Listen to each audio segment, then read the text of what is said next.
जी, अस्सलाम वालेकुम। Unseen question जो आपको पेपर में आ सकता है वो नॉर्मलाइजेशन का आता है। उसके बाद फिर कोई पैराग्राफ देता है, तो एक सिनेरियो उसकी आपने या डायग्राम डिज़ाइन करनी होती है। और थर्ड कैटेगरी जो है वो क्यूरीज में से आता है। पहला सेशन हम स्टार्ट कर रहे हैं नॉर्मलाइजेशन का। ये आपके पास एक प्रोजेक्ट है, पहले असाइनमेंट है। इसमें इस तरह का टेबल ये ऑलरेडी पेपर में पंजाब यूनिवर्सिटी के बीएस के एडीपी के प्रोग्राम्स में आया हुआ है ऑलरेडी। तो इसमें हम लोगों ने एट्रीब्यूट्स देखने, पहले नंबर पे स्टूडेंट आईडी है, उसके बाद स्टूडेंट का नेम है, टीचर का आईडी है, टीचर का नेम है, कोर्स आईडी, कोर्स नेम है जो वो पढ़ रहे हैं, उसके बाद मैक्सिमम मार्क्स हैं और ऑब्टेन्ड मार्क्स हैं और स्टेटस है। दीज आर द एट्रीब्यूट्स और कॉलम और फील्ड्स ऑफ द टेबल। और इसमें जो डाटा एंट्री उसने करके दी हुई है एज इट इज़ मैंने उठाया जो पास्ट पेपर में से। सबसे पहले जो एंट्री यहाँ पे करके दी है उसने 501 स्टूडेंट का रोल नंबर है, ये आईडी है, ये उसका नेम है, ये टीचर का आईडी उसको पढ़ा रहा है, ये टीचर का नेम है, ये कोर्स का आईडी जो वो पढ़ रहा है कंप्यूटर, उसका सब्जेक्ट का नेम है या कोर्स का नेम है। 70 मैक्सिमम मार्क्स है जिसमें से वो ऑब्टेन मार्क्स हासिल करेगा। ऑब्टेन मार्क्स 20 अगर वो लेता है और स्टेटस का फेल आता है। नंबर 2 पे यही स्टूडेंट का डाटा यहाँ पे देखें एम्प्टी है, जबकि टीचर आईडी 1 और 2 से भी पढ़ रहा है, अमजद से पढ़ रहा है, फिजिक्स पढ़ रहा है, 100 इसके मैक्सिमम मार्क्स हैं, 85 ऑब्टेन मार्क्स हैं स्टूडेंट के, पास स्टेटस है। मतलब ये दोनों रिकॉर्ड जो हैं वो एक ही स्टूडेंट के हैं। उसके बाद नंबर थर्ड पे सेकंड स्टूडेंट का ये रिकॉर्ड एग्जिस्ट कर रहा है, ये एक ही सब्जेक्ट पढ़ रहा है। और उसके बाद 503 की जो मोहसिन है वो 3 सब्जेक्ट पढ़ रहा है, 102 भी, 104 भी, 101 भी, ठीक है। ये 3 डिफरेंट टीचर से पढ़ रहा है। तो ये कुछ कैटेगरी है, इसको हमने आगे प्रोलॉन्ग करना है।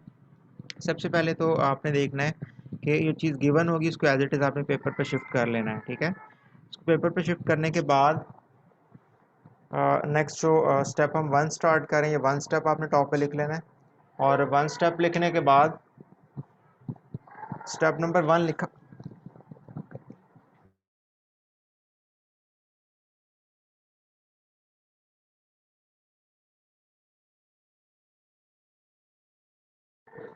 जी, सबसे पहले ये हमारा स्टेप 1 है। स्टेप 1 में आपने जो डुप्लीकेट वैल्यूज थी रिपीटिंग ग्रुप से उसको हमने ख़त्म करना है।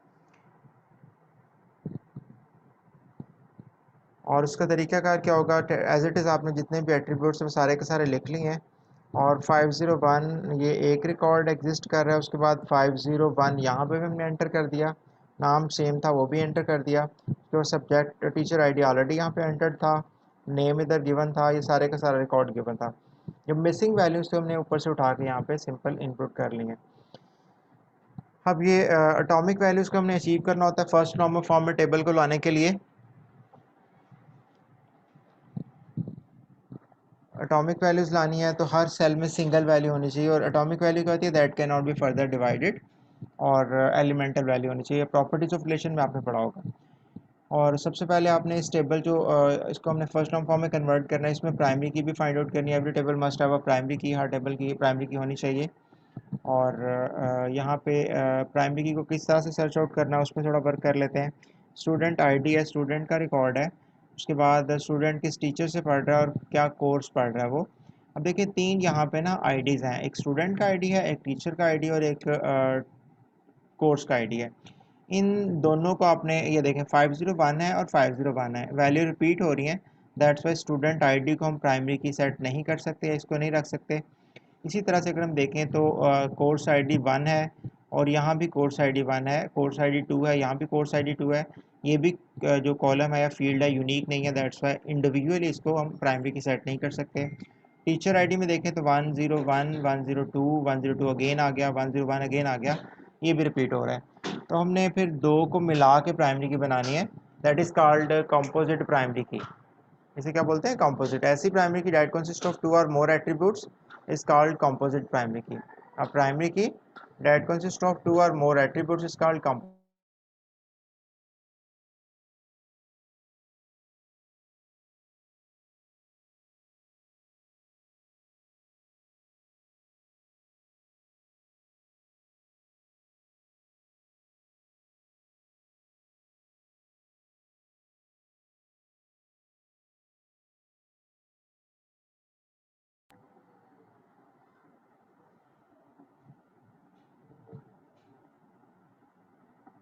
जी नंबर नेक्स्ट पे ये देखें रिपीट वैल्यूज़ हैं, रिपीट हो रही हैं, दैट्स वाई इसको इंडिविजुअली आप सिंगल प्राइमरी की नहीं हो सकती, कंपोजिट प्राइमरी की बनेगी यहाँ पे।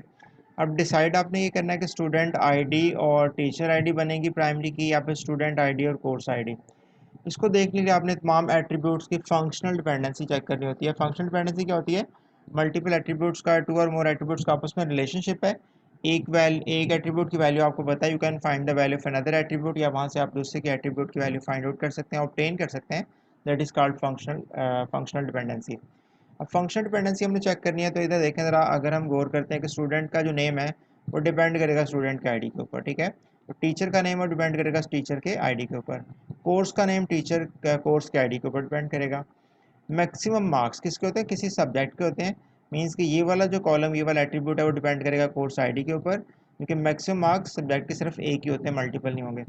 जबकि ऑब्टेन मार्क्स और जो स्टेटस है वो दो चीज़ों पर डिपेंड कर रहा है। कैसे? ये स्टूडेंट इस सब्जेक्ट में कितने मार्क्स गेन कर रहा है। देखें 501 जो रोल नंबर है वो 20 भी ले रहा है, 501 जो है वो 85 भी ले रहा है। मींस के ये दो चीज़ें यहाँ पे एग्जिस्ट कर रही हैं। तो ये ना तो स्टूडेंट आईडी पे डिपेंड करेगा, ना ही इंडिविजुअली कोर्स आईडी पे डिपेंड करेगा। कोर्स 1 में 20 है, कोर्स 2 में 85 है, और कोर्स 2 यहाँ भी पड़ा है वो 23 है। मींस के ये वाली वैल्यू अगर हमारे पास हो तो हम ऑब्टेन मार्क्स फाइंड आउट नहीं कर सकते।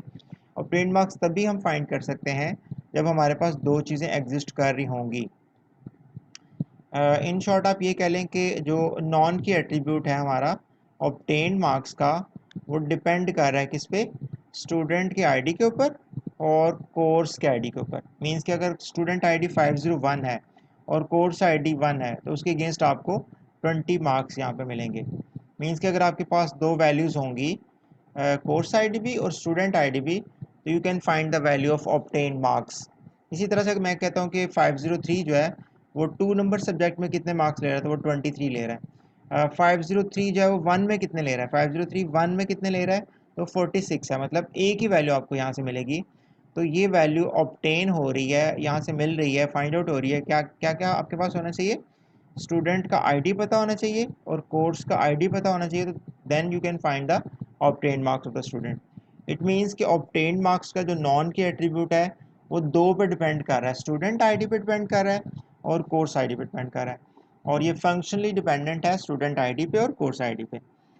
तो इसी तरह का स्टेटस है कि अगर हम देखते हैं स्टेटस फेल जो है वो 501 का कोर्स आईडी 1 में क्या स्टेटस है? फेल है। मतलब यहाँ पे आपको दो चीज़ें पता होंगी तो आप स्टेटस फाइंड आउट कर सकते हैं।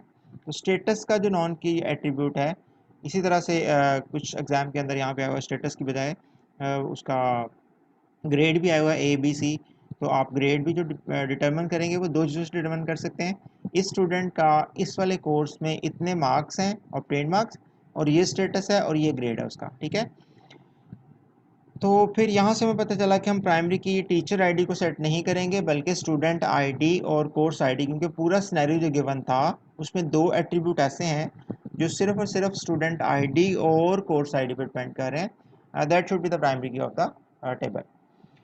लेकिन यहाँ पे हम टेबल को फर्स्ट टर्म फॉर्म में कन्वर्ट कर चुके हैं। फर्स्ट टर्म फॉर्म के रूल क्या कहते हैं, जो नेक्स्ट प्रीवियस लेक्चर में मैंने आपके साथ डिस्कस किया था कि फर्स्ट टर्म फॉर्म में आने के लिए आपको एटॉमिक वैल्यूज़ को अचीव करना होगा। तमाम की तमाम जो कॉलम्स हैं या एट्रीब्यूट्स हैं उनमें सिंगल वैल्यू होनी चाहिए, और रिपीटिंग ग्रुप्स नहीं होने चाहिए। रिपीटिंग ग्रुप को ख़त्म करना है आपने, मल्टी वैल्यू एट्रीब्यूट्स को सिंप्लीफाई करना है, तो आपका टेबल फर्स्ट टर्म फॉर्म में आएगा। और हर टेबल की प्राइमरी की भी होनी चाहिए। तो प्राइमरी की यहाँ पे हमारी कंपोजिट बनी है, स्टूडेंट आईडी और कोर्स आईडी। ये हो गया हमारा स्टेप 1, और स्टेप वाइज आपने काम करना है और बड़ा सिंपल हो जाएगा। 3 रूल हमें याद हैं। फर्स्ट टर्म फॉर्म में लाने के लिए टेबल को रिपीटिंग ग्रुप खत्म करना पड़ेंगे टेबल में से, और एटॉमिक वैल्यूज़ को अचीव करना पड़ेगा। इस तरह से स्टेप 2 जब आपने परफॉर्म करना है तो किसके ऊपर वर्क करना है?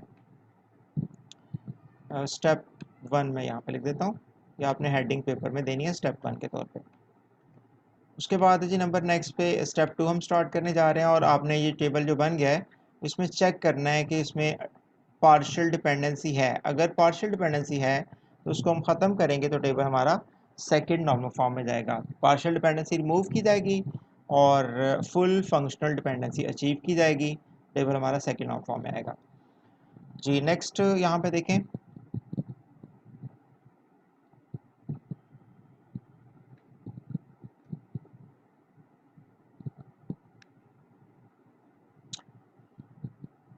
To convert the table in second normal form, we have to remove the partial dependency. The above table contains partial dependency. अब इसमें partial dependencies कौन सी हैं वो ज़रा देख लेते हैं जी। हमारा ये एज इट इज़ सारे का सारा टेबल मैंने यहाँ पे शिफ्ट कर दिया है। यहाँ पे अब जो कंपोजिट की बनी थी लाइक स्टूडेंट आईडी और कोर्स आईडी, इसको आपने इंडिविजुअली देखना है कि स्टूडेंट आईडी पे कौन से एट्रीब्यूट डिपेंड कर रहे हैं। तो बाय डेफिनेशन हमें पता है कि स्टूडेंट का जो नेम है वो किस पे डिपेंड करेगा, स्टूडेंट आईडी पे। मतलब अगर आपके पास 501 होगा तो आपको क्या मिलेगा, यहाँ पे वसीम ही मिलेगा। जब भी 501 आप लेंगे तो आपको जो ऑब्टेन होगा नेम वो वसीम होगा। मीन्स कि जो नेम है वो डिपेंड कर रहा है किस पे, स्टूडेंट आईडी पे। That is called functional dependency. एक नॉन की एट्रीब्यूट है स्टूडेंट नेम जो कि प्राइमरी की के पार्ट पे डिपेंड कर रहा है, that is called partial dependency. अब प्राइमरी की क्या थी, स्टूडेंट आईडी और कोर्स आईडी कंबाइन थी, और स्टूडेंट आई नेम जो है वो सिर्फ और सिर्फ स्टूडेंट आईडी पे डिपेंड कर रहा है। ये वाला नॉन की एट्रीब्यूट डिपेंड करे किस पे, स्टूडेंट आईडी पे, that is a part of the primary की, और इसको हम बोलते हैं पार्शियल डिपेंडेंसी। यहाँ पे लिखा हुआ है मैंने पार्शियल डिपेंडेंसी कौन कौन सी इस टेबल के अंदर है। स्टूडेंट आईडी वो डिटर्मिन कर रहा है स्टूडेंट नेम को, या student name is functionally dependent on student ID. उसके बाद है जी नेक्स्ट, यहाँ पे कोर्स आईडी के ऊपर देखना है हमने। कोर्स का नेम डिपेंड करेगा डेफिनेटली। जब आप कोर्स आईडी 1 पकड़ेंगे तो इधर कंप्यूटर मिलेगा आपको। कोर्स आईडी 1 देखेंगे तो आपको कंप्यूटर ही मिलेगा। मींस कि अगर एक वैल्यू आपके पास है तो आपको सेम वैल्यू मिलती है, मल्टीपल वैल्यूज नहीं मिलती। इट मीन्स कि वो डिपेंडेंसी है। तो ये वाला जो नॉन की एट्रीब्यूट है वो किस पे डिपेंड कर रहा है, कोर्स आईडी के ऊपर डिपेंड कर रहा है। तो ये हमारी सेकंड जो है वो पार्शियल डिपेंडेंसी है, क्योंकि ये नॉन के एट्रीब्यूट प्राइमरी की के पार्ट पे डिपेंड कर रहा है, सिर्फ और सिर्फ कोर्स आईडी पे डिपेंड कर रहा है। तो ये कोर्स नेम जो है वो किसके साथ जाएगा, कोर्स आईडी के साथ। ये हमारा पहला हो गया। इसी तरह से अगर हम देखते हैं इस सिनेरियो के मुताबिक जो गिवन डाटा है इसके अकॉर्डिंगली डिस्कशन हो रही है कि अगर हम कोर्स आईडी 1 लेते हैं तो आपको क्या मिलेगा। कोर्स आईडी 1 के अगेंस्ट यहाँ पे 101 टीचर होगा और नवीद मिलेगा। कोर्स आईडी 1 के अगेंस्ट दोबारा से देखें तो 101 मिल रहा है और नवीद ही मिल रहा है। मींस के ये दो एट्रीब्यूट जो हैं, टीचर आईडी और टीचर नेम, वो भी कोर्स आईडी पर डिपेंड कर रहे हैं गिवन डाटा के अकॉर्डिंगली। तो हमने यहाँ पे लिखा कोर्स आईडी जी, टीचर आईडी ये भी इस पर डिपेंड कर रहा है, और टीचर नेम जो है वो भी इस पर डिपेंड कर रहा है। ठीक है, ये लिखा हुआ है। उसके बाद नेक्स्ट मैक्सिमम मार्क्स। मार्क्स किसके, सब्जेक्ट के मार्क्स हैं, मतलब 70 टोटल हैं, या टोटल मार्क्स आप कह लें। 100 फिजिक्स के हैं। तो देखें जब भी 1 लिखा होगा उसके अगेंस्ट आपको 70 मिल रहे हैं। जब भी 1 लिखा होगा अगेंस्ट 70 मिल रहे हैं। लेकिन जब 2 लिखा होगा तो 100 है, 2 लिखा होगा तो 100 है। मीन्स के ये सब्जेक्ट सेम है। तो इट मीन्स के मैक्सिमम मार्क्स हों वो भी किसके साथ जाएंगे, कोर्स आईडी के साथ जाएंगे। ठीक है, और ये पार्शियल डिपेंडेंसी है क्योंकि ये वाला नॉन की एट्रीब्यूट सिर्फ कोर्स आईडी पे डिपेंड कर रहा था, that is a part of primary की। मैक्सिमम मार्क्स कोर्स आईडी पे डिपेंड कर रहा था, that is a part of primary की। टीचर आईडी कोर्स आईडी पे डिपेंड कर रहा था, that is a part of primary की। और टीचर नेम जो है वो भी कोर्स आईडी पे डिपेंड कर रहा है, it is also part of primary की। तो जो पार्ट ऑफ प्राइमरी की पे डिपेंड करते हैं that is called partial dependency. अब देखें यहाँ पे स्टूडेंट आईडी जो स्टूडेंट नेम जो है वो स्टूडेंट आईडी के साथ चला गया, और कोर्स आईडी के साथ course name, maximum marks, teacher ID और टीचर नेम। अब दो जो है वो ऐसे सब्जेक्ट हमारे पास एट्रीब्यूट रह गए हैं जो कि फुल पे डिपेंड करें, that is called full functional dependency. Start में मैंने बोला कि सेकंड नॉर्मल फॉर्म में लाने के लिए टेबल को पार्शियल डिपेंडेंसी को रिमूव करना है हमने, और फुल फंक्शनल डिपेंडेंसी को अचीव करना है। तो हमने यहाँ पे साइड पे लिख लिया कि फुल फंक्शनल डिपेंडेंसी इस टेबल में क्या है, स्टूडेंट आईडी और कोर्स आईडी कलेक्टिवली कंबाइन क्या डिटर्मिन कर रहे हैं, ऑब्टेन मार्क्स डिटर्मिन कर रहे हैं और स्टेटस डिटर्मिन कर रहे हैं। चेक करने के लिए आप क्यूरी लगा सकते हैं, वैसे लिख के देख सकते हैं कि अगर 501 है हमारे पास और कोर्स आईडी 1 है तो डायरेक्टली हमें किसके पास जाएंगे, 20 के पास, और इधर स्टेटस क्या होगा, फेल। मतलब कि अगर स्टूडेंट आईडी आपको पता है और कोर्स का आईडी पता है, you can find obtain marks और status of the student. It means कि ये दोनों नॉन की एट्रीब्यूट जो हैं वो फुली फंक्शनली डिपेंड कर रहे हैं किस पे, फुल प्राइमरी की पे, या एंटायर पार्ट ऑफ प्राइमरी की, या होल प्राइमरी की पे। That is called full functional dependency. और अगर नॉन के attribute part of the primary की पे डिपेंड कर रहे हो, जैसे स्टूडेंट आईडी पे ये डिपेंड कर रहा था, और नेम जो है वो कोर्स का कोर्स आईडी पे डिपेंड कर रहा था, कोर्स के मैक्सिमम मार्क्स कोर्स आईडी पे डिपेंड कर रहे थे, टीचर आईडी कोर्स आईडी पे डिपेंड कर रहा था, और टीचर का जो नेम है वो भी कोर्स आईडी पे डिपेंड कर रहा है। That is called partial dependency. ये हो गया हमारा स्टेप 2। अब आपने इसको स्टेप 2 में रहना है और इनके टेबल डिज़ाइन करने हैं, रिलेशंस बनानी है। एक टेबल हम बना लेंगे स्टूडेंट आईडी का और स्टूडेंट नेम का, ये सेपरेट टेबल बन जाएगा। मतलब जो भी नॉन के एट्रीब्यूट डिपेंड कर रहे थे पार्ट पे, उनको उनके साथ हमने अलग टेबल में शिफ्ट कर देना है। Course ID, course name, maximum marks, teacher ID और टीचर नेम ये अलग टेबल में शिफ्ट होंगे, और फुल फंक्शनल डिपेंडेंसी का जो नॉर्मलाइज टेबल होगा उसको हम अलग टेबल में बना देंगे, उसको अलग टेबल बनाएंगे। इसकी प्राइमरी की स्टूडेंट आईडी होगा, इसकी टेबल की प्राइमरी की कोर्स आईडी होगा, और इस टेबल की प्राइमरी की कंपोजिट प्राइमरी की होगी, दोनों जो। जी नेक्स्ट आगे मूव करते हैं यहाँ पे, और इधर देखें हमने मल्टीपल रिलेशन यहाँ पे डिज़ाइन की हुई हैं।